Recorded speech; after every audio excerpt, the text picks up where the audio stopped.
الحمد لله رب العالمين وبه نستعين على أمور الدنيا والدين أشهد أن لا إله إلا الله وحده لا شريك له وأشهد أن محمدا عبده ورسوله صلى الله عليه وسلم لا نبي بعده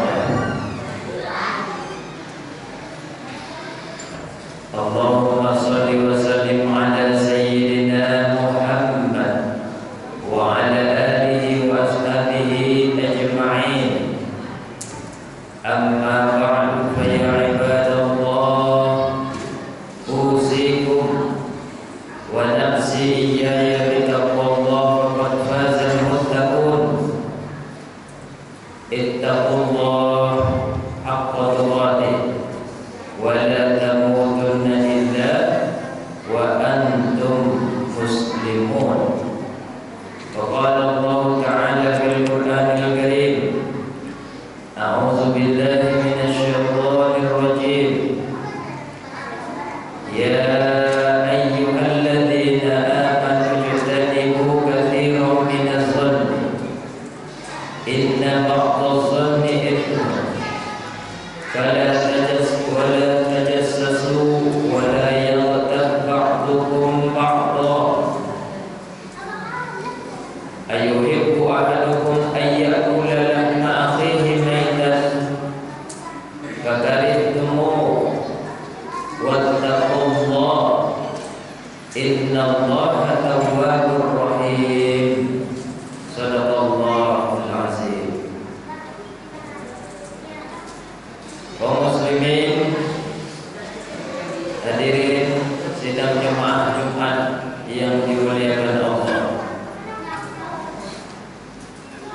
Pada Jumat ini, pada hari penghulu sekalian hari Sayyidul Ayyam, hari yang barokah, marilah sama-sama kita meningkatkan takwa kita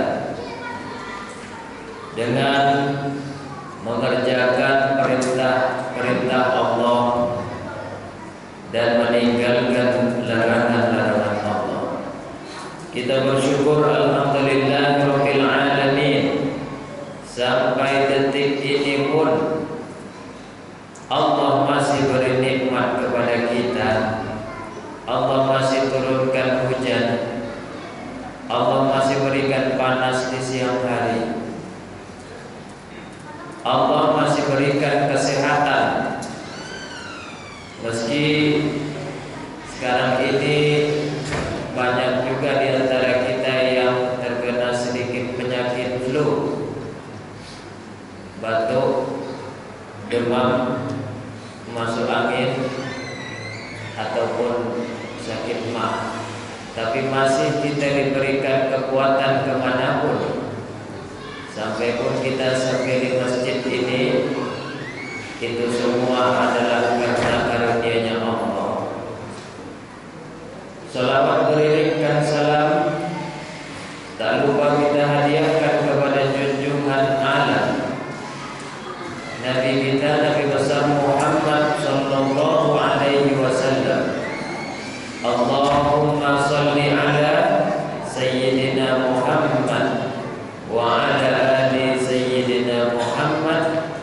Assalamu alayka ayyuhan nabiyyu wa rahmatullahi wa barakatuh. Mudah-mudahan kita semua yang ada di Masjid Istiqomah ini, juga keluarga kita yang beriman kepada Allah dan Rasul-Nya, mendapatkan syafaat Rasulullah sallallahu alaihi wasallam. Itu gunanya baik untuk kita di dunia maupun di akhirat. Amin. Amin ya rabbal alamin. Kaum muslimin, hadirin sidang jemaah Jumat yang dimuliakan Allah.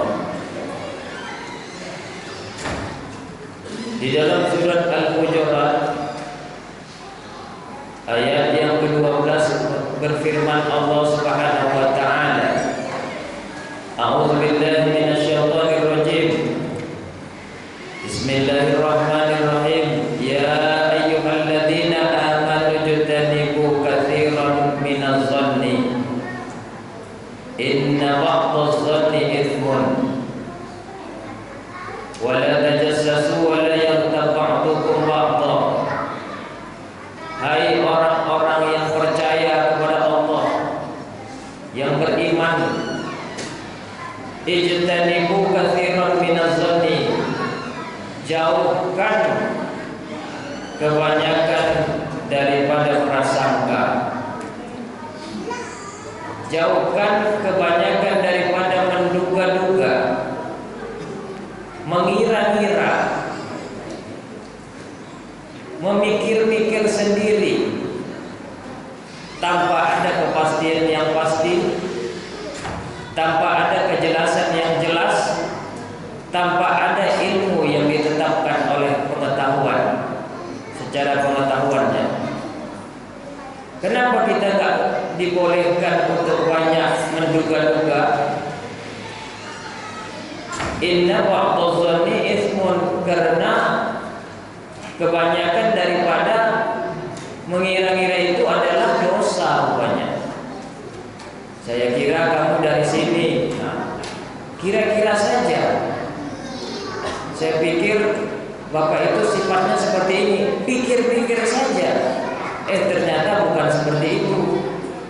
Kita dalami dulu, kita ketahui dulu, kita makrifati dulu, kita telusuri dulu, barulah kita boleh untuk menyatakan hal yang sesungguhnya. Wala tajassasu, jangan kita cari-cari kesalahan. Jangan cari kesalahan tetangga, jangan cari kesalahan teman sekerja, jangan cari kesalahan teman kita di sekolah, di kampus, cari kesalahan dosen cari kesalahan mahasiswa. Jangan begitu.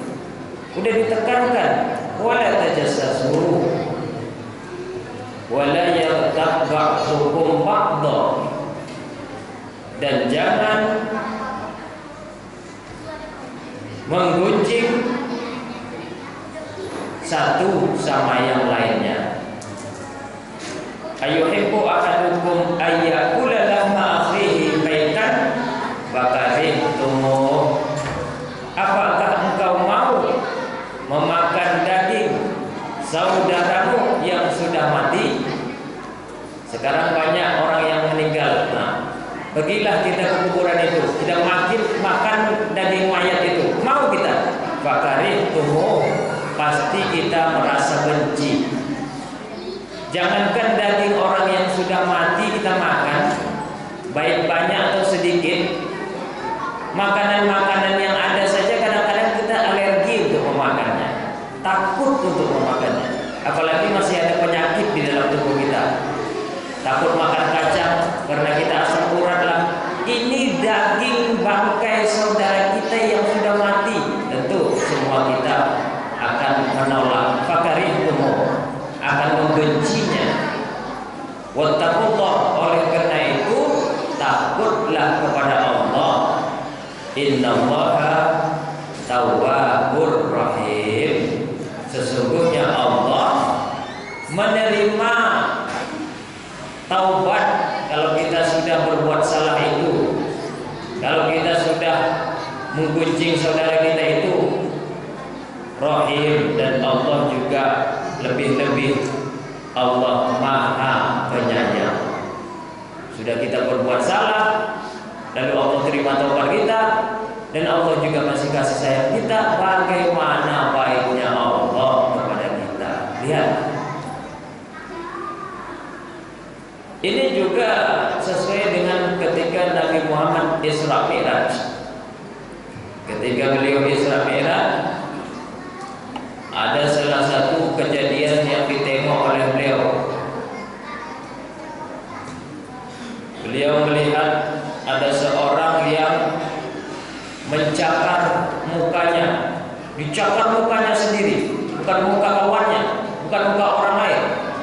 Mukanya sendiri dicakar, sedang kukunya itu berasal dari tembaga. Dibuat Allah kukunya berasal dari tembaga. Ibarat besi lah begitu, kuat. Sedang kuku kita itu mencakar muka kita udah berdarah. Ini kuku dari tembaga, dicakar muka kita sendiri. Lalu ditanyalah sama Rasulullah kepada malaikat Jibril, apa ini? Kok begini orang ini? Enggak ada kerjaan orang ini, mukanya sendiri dicakar. Lalu dijawablah oleh malaikat Jibril, itulah wahai Rasul, orang yang memakan bangkai saudaranya. Maka dijawablah oleh surat Al-Hujurat tadi, inilah tafsirannya, orang yang memakan bangkai saudaranya itu maksudnya apa? Menceritakan kesalahan orang lain atau menggunjing orang lain, baik menggunjing saudaranya sendiri, anaknya, suaminya, istrinya, imam masjidnya, pokoknya semuanya lah, kepala desanya digunjing-gunjingnya.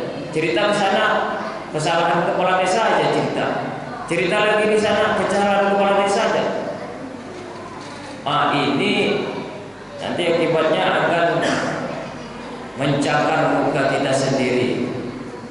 Samalah dengan pepatah, menepuk air di dulang, terpercik muka sendiri. Semakin kita semangat kencang karena kita mungkin benci kepada orang, kita ceritakan kesalahan orang itu, sama kita menepuk air di dulang sekencang-kencangnya, air di dalam dulang itu kembalinya ke muka kita, terpercik muka sendiri.